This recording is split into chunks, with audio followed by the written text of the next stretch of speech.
setelah menatap Allah aku memandang diriku sendiri dan merenungi rahasia serta hakikat diri ini. Cahaya diriku adalah kegelapan jika dibandingkan dengan cahayanya, kebesaran diriku sangat kecil jika dibandingkan dengan kebesarannya, kemuliaan diriku hanyalah kesombongan yang sia-sia jika dibandingkan dengan kemuliaannya.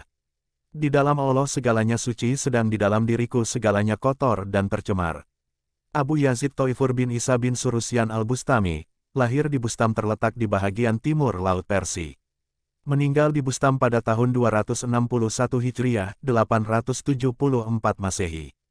Beliau merupakan salah seorang Sultan Aulia, yang juga sebagai salah satu syekh yang ada dalam silsilah dalam Thariqah Saziliyah dan beberapa thariqah yang lain. Abang Abu Yazid merupakan penganut agama Zoroaster. Ayahnya adalah salah satu di antara orang-orang terkemuka di Bustam. Kehidupan Abu Yazid yang luar biasa bermula sejak ia masih berada dalam kandungan. Setiap kali aku menyuap makanan yang kuragukan kehalalannya, ibunya sering berkata pada Abu Yazid, "Engkau yang masih berada di dalam rahimku memberontak dan tidak mau berhenti sebelum makanan itu kumuntahkan kembali."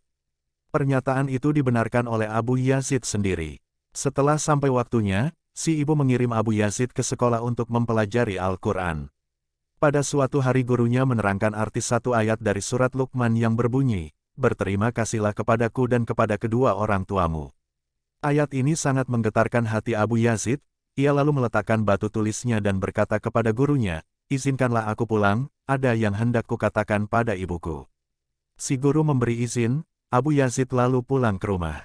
Ibunya menyambut dengan kata-kata, "Thoifur, mengapa engkau sudah pulang? Apakah engkau mendapat hadiah atau adakah sesuatu kejadian istimewa?"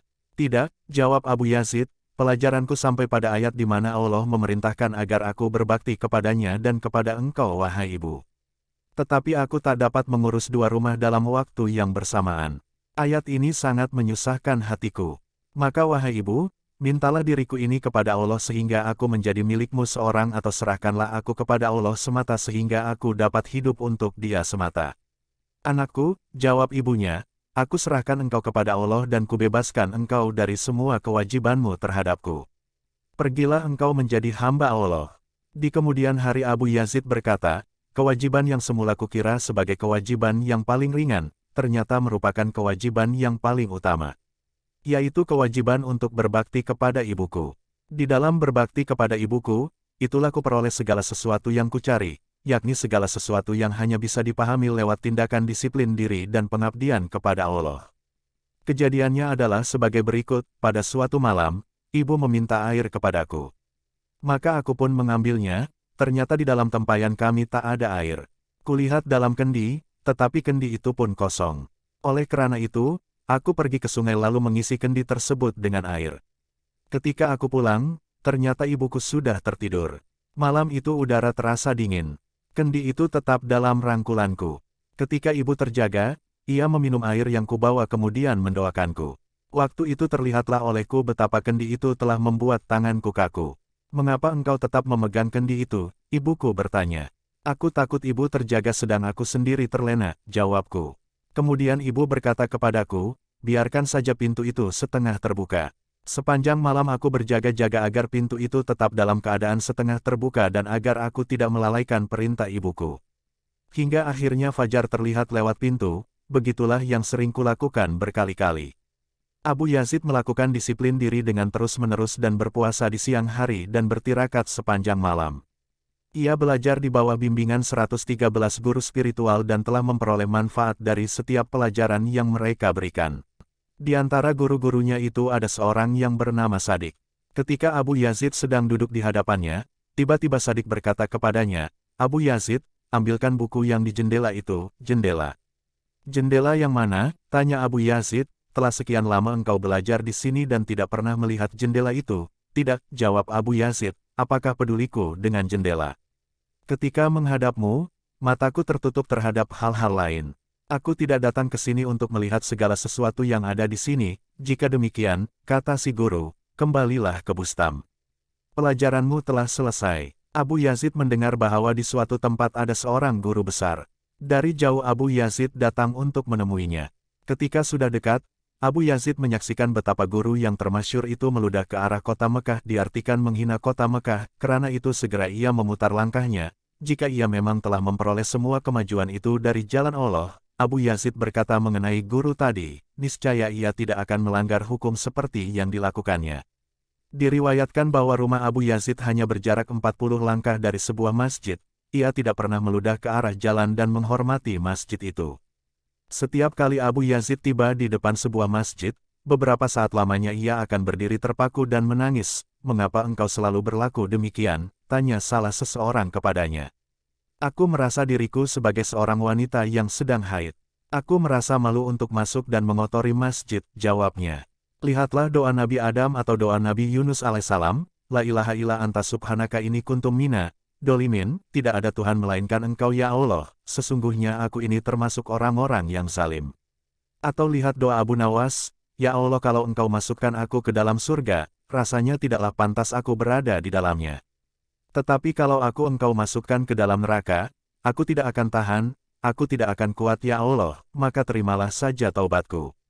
Suatu ketika Abu Yazid di dalam perjalanan, ia membawa seekor unta sebagai tunggangan dan pemikul perbekalannya. "Binatang yang malang, betapa berat beban yang engkau tanggung." "Sungguh kejam," seseorang berseru. Setelah beberapa kali mendengar seruan ini, akhirnya Abu Yazid menjawab, "Wahai anak muda, sebenarnya bukan unta ini yang memikul beban." Kemudian si pemuda meneliti apakah beban itu benar-benar berada di atas punggung unta tersebut. Barulah ia percaya setelah melihat beban itu mengambang 1 jengkal di atas punggung unta dan binatang itu sedikitpun tidak memikul beban tersebut. "Maha besar Allah, benar-benar menakjubkan," seru si pemuda, "jika kusembunyikan kenyataan yang sebenarnya mengenai diriku, engkau akan melontarkan celaan kepadaku," kata Abu Yazid kepadanya. "Tetapi jika kujelaskan kenyataan itu kepadamu, engkau tidak dapat memahaminya. Bagaimana seharusnya sikapku kepadamu?" Abu Yazid berkisah, "Dengan tatapan yang pasti aku memandang Allah setelah Dia membebaskan diriku dari semua makhluknya, menerangi diriku dengan cahayanya, membukakan keajaiban-keajaiban rahasianya dan menunjukkan kebesarannya kepadaku. Setelah menatap Allah aku pun memandang diriku sendiri dan merenungi rahasia serta hakikat diri ini.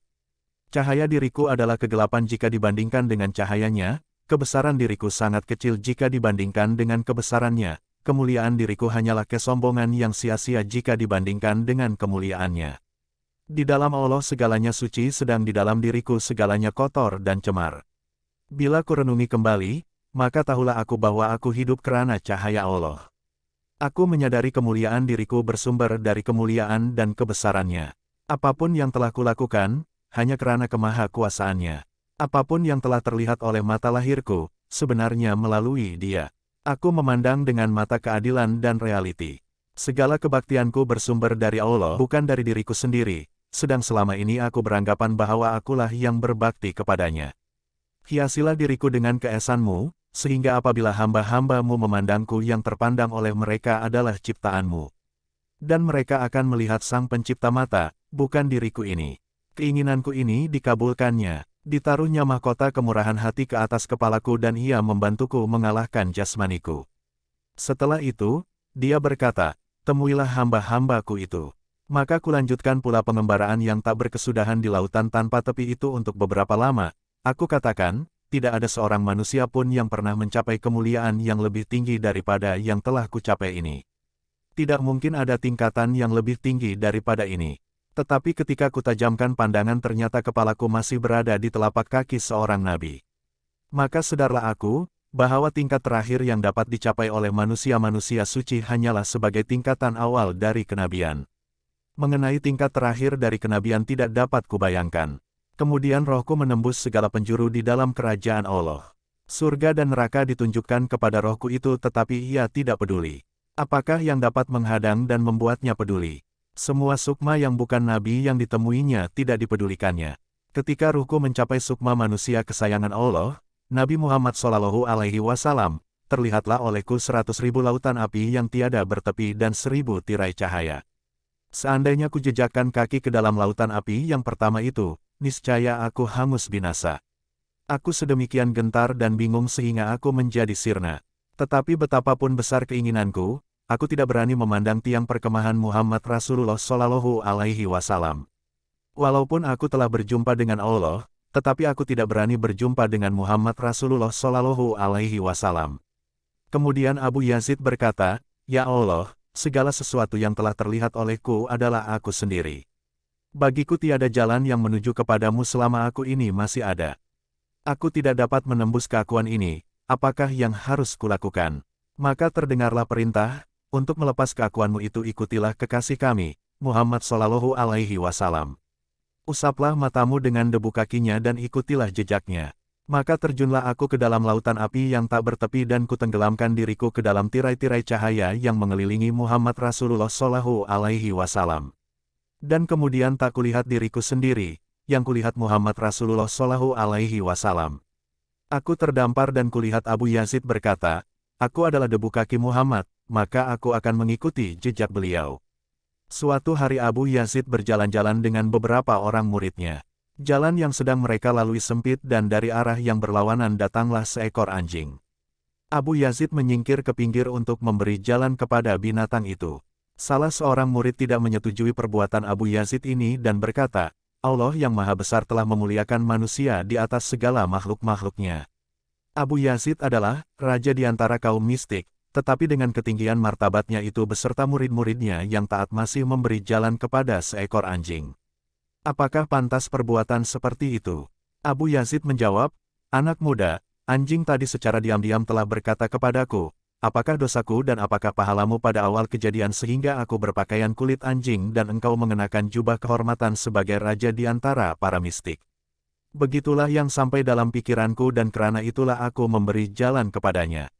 Ada seorang pertapa di antara tokoh suci terkenal di Bustam yang mempunyai banyak pengikut dan pengagum, tetapi ia sendiri senantiasa mengikuti pelajaran yang diberikan oleh Abu Yazid. Dengan tekun ia mendengarkan ceramah-ceramah Abu Yazid dan duduk bersama sahabat-sahabat beliau. Pada suatu hari berkatalah ia kepada Abu Yazid, pada hari ini genap 30 tahun lamanya aku berpuasa dan memanjatkan doa sepanjang malam sehingga aku tidak pernah tidur. Namun pengetahuan yang engkau sampaikan ini belum pernah menyentuh hatiku. Walau demikian aku percaya kepada pengetahuan itu dan senang mendengarkan ceramah-ceramahmu. Abu Yazid berkata, walaupun engkau berpuasa siang malam selama 300 tahun, sedikitpun dari ceramahku ini tidak akan dapat engkau hayati. Mengapa demikian? Tanya si murid. Karena matamu tertutup oleh dirimu sendiri, jawab Abu Yazid. Apakah yang harus kulakukan? Tanya si murid pula. Jika kukatakan, pasti engkau tidak mahu menerimanya, jawab Abu Yazid. Akan kuterima, katakanlah kepadaku agar kulakukan seperti yang engkau petuakan. Baiklah, jawab Abu Yazid. Sekarang ini juga, cukurlah janggut dan rambutmu. Tanggalkan pakaian yang sedang engkau kenakan dan gantilah dengan cawat yang terbuat dari bulu domba. Gantungkan sebungkus kacang di lehermu, kemudian pergilah ke tempat ramai. Kumpulkan anak-anak sebanyak mungkin dan katakan pada mereka, akan kuberikan sebutir kacang kepada setiap orang yang menamparkan kepalaku.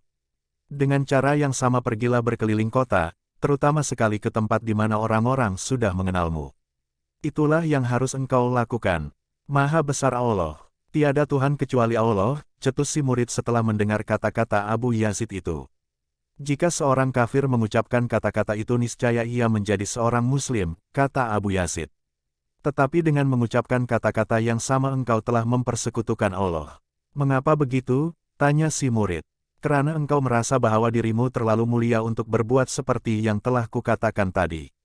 Kemudian engkau mencetuskan kata-kata tadi untuk menunjukkan bahwa engkau adalah seorang penting, dan bukan untuk memuliakan Allah. Dengan demikian bukankah engkau telah mempersekutukan Allah? Saranan-sarananmu tadi tidak dapat kulaksanakan. Berikanlah saranan yang lain, si murid keberatan. Hanya itu yang dapat kusarankan, Abu Yazid menegaskan. Aku tak sanggup melaksanakannya, si murid mengulangi kata-katanya. Bukankah telah aku katakan bahwa engkau tidak akan sanggup untuk melaksanakannya dan engkau tidak akan menuruti kata-kataku, kata Abu Yazid. Besi mesti dipanasi untuk dijadikan pedang, batu kotor mesti digosok supaya jadi berlian. Gosoklah berlian imanmu dengan la ilaha illallah. Jadidu imanakum bi la ilaha illallah. Engkau dapat berjalan di atas air, orang-orang berkata kepada Abu Yazid. Sepotong kayu pun dapat melakukan hal itu, jawab Abu Yazid. Engkau dapat terbang di angkasa. Seekor burung pun dapat melakukan itu. Engkau dapat pergi ke Ka'bah dalam satu malam. Setiap orang sakti dapat melakukan perjalanan dari India ke Demaven dalam satu malam. Jika demikian apakah yang harus dilakukan oleh manusia-manusia sejati? Mereka bertanya kepada Abu Yazid. Abu Yazid menjawab, seorang manusia sejati tidak akan menautkan hatinya kepada selain Allah Subhanahu wa Ta'ala. Sedemikian khusyuknya Abu Yazid dalam berbakti kepada Allah, sehingga setiap hari apabila ditegur oleh muridnya, yang senantiasa menyertainya selama 20 tahun, ia akan bertanya, "Anakku, siapakah namamu?"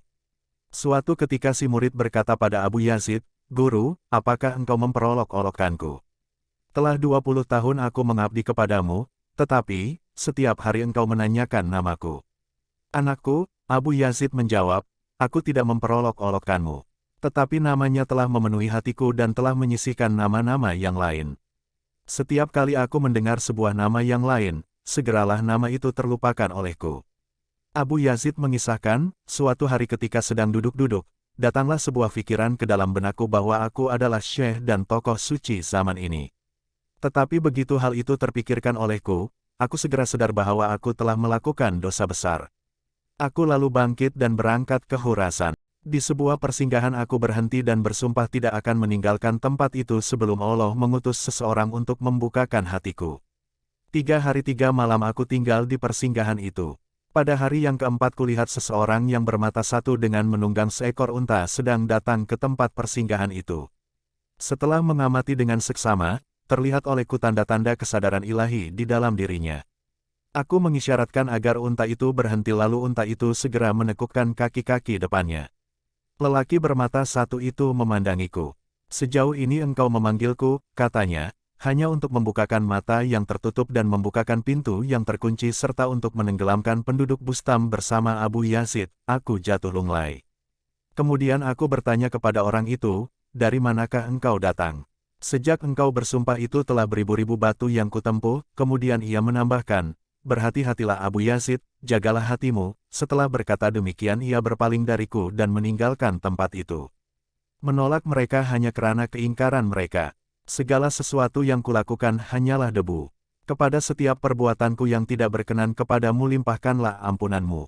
Basuhlah debu keingkaran dari dalam diriku karena aku pun telah membasuh debu kelancangan karena mengaku telah mematuhimu. Kemudian Abu Yazid menghembuskan nafas terakhirnya dengan menyebut nama Allah pada tahun 261 Hijriah 874 Masehi.